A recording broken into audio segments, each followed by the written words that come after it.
the battlefield goes quiet. No gunfire. No shouting. Only silence. But the silence feels heavy.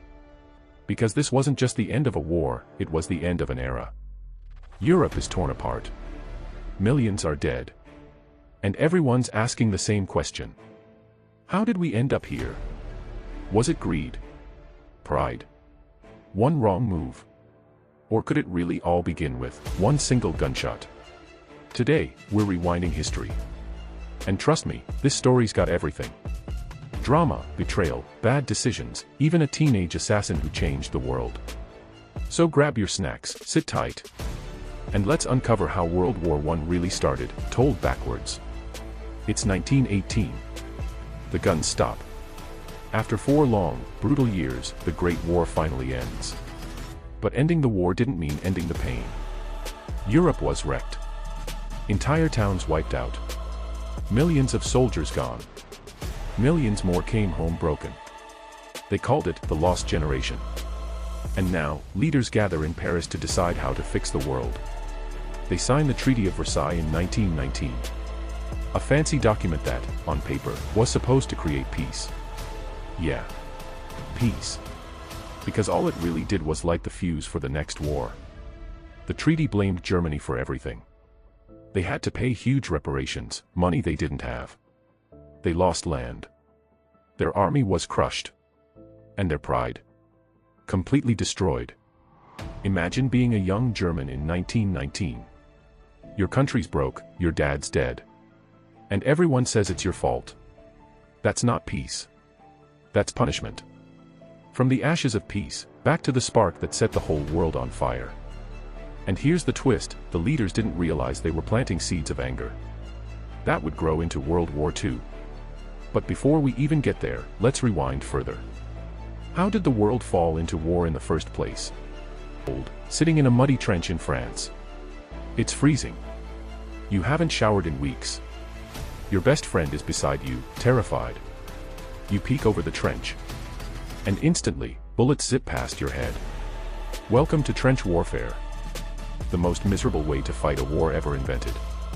Basically, imagine living in a hole. With rats as roommates and mud as your blanket. But that's what millions of soldiers did, for years. The war had new weapons. Machine guns, tanks, poison gas, airplanes, and submarines. It wasn't about courage anymore, it was about survival. Every day felt the same, mud, death, waiting. Sometimes, they'd fight for a few hundred yards. And lose thousands of lives doing it.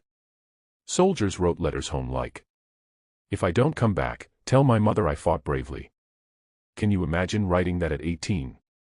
So, why were they fighting again? How did the entire planet get stuck in this mess? Let's rewind even more.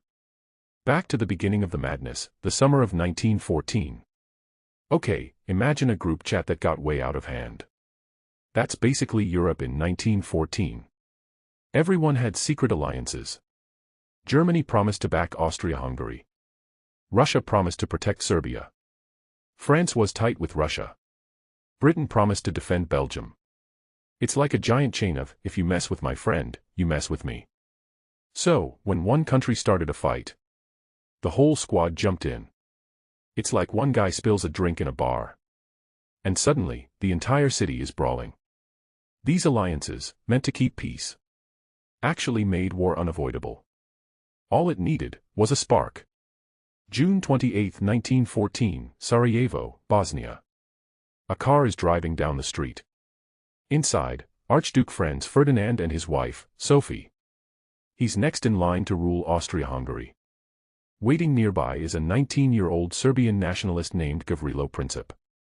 He's part of a secret group, the Black Hand. He pulls out a pistol.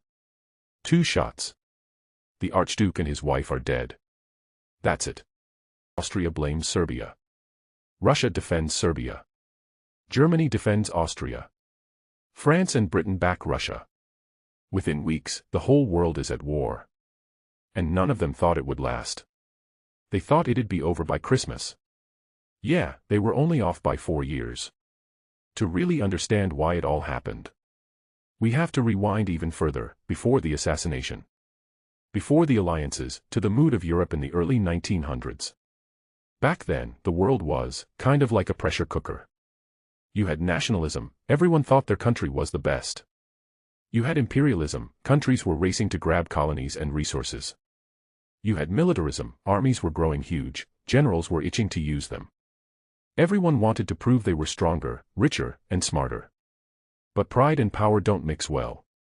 It's like every country was flexing. And someone was bound to throw the first punch. Europe had become a loaded gun. And all it took was one spark, one assassination, to pull the trigger. So now, when we look back at World War I, and we tell it backwards, we see that it didn't start with one bullet. It started with fear.